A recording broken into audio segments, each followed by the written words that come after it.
Hello, good morning everyone. আজকের একটা নতুন স্ক্যামের ভিডিও আমি এখানে করছি। কালকের থেকে আমার মোবাইলে আসছে, সেটা একজন আমার চেনা পরিচিত ছিল, সে পারচেসে কাজ করতো। তার মোবাইল নাম্বার থেকে আমার কাছে একটা এসএমএস আছে যে আমার গাড়ির চালান কাটা হয়েছে।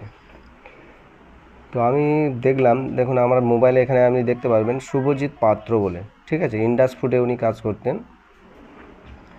যে এসএমএসটা এসছে, dear vehicle owner driver, this is inform you that you have been issue traffic challan for above mention valuation বলে চালান নাম্বার ডিটেলসগুলো, ভেহিকল গাড়ির ডিটেলস, সমস্ত কিছু গাড়ির ডিটেলস কিন্তু কোনো কিছু নেই। টু দ্য কনফার্মেশন আইডেন্টিটি বলে নিচে একটা এপিকে ফাইল ডাউনলোড করার জন্য দিয়েছে। তো আমি সেখানে লিখলাম, কি হ্যাকিং কোর্সে জয়েন করলে নাকি, এখন তবে ইন্ডাস ফুড ছেড়ে দিলে নাকি বলে কোনো রিপ্লাই দেয়নি। তারপর থেকে দেখছি ও নাম্বারটা ব্লক করে দিয়েছে। দেখুন আমাকে আমার যত কমিউনিকেশন ছিল সমস্ত কিছু আছে, তো এই নাম্বারটা ব্লক করে দিয়েছে। এখন এখানে আর কোনো কমিউনিকেশন করা যাচ্ছে না।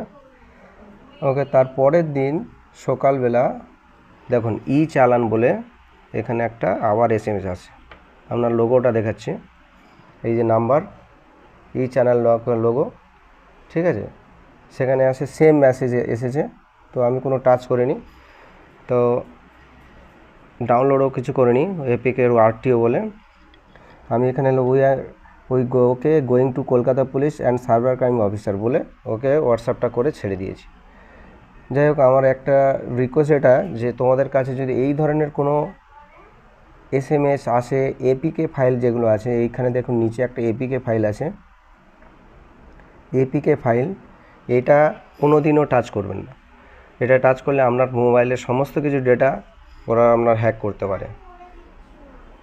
সমস্ত বন্ধুদের কাছে রিকোয়েস্ট যে এই ধরনের কোনো ফাইল তোমরা টাচও করবে না, কোনো কিছু হাত দেবে না। তারপরে আমি ওই যে শুভজিৎ পাত্র আছে ওনার ফোনেও আমি কল করেছিলাম, কলটা তো যাচ্ছেই না, আর কেউ ফোনও রিসিভ করছে না। ওনার অন্য কলিগকে ফোন করলাম, বললো যে হ্যাঁ কয়েকজন আমাকে কল করেছিল যে এই ধরনের কোনো ঘটনা ঘটেছে।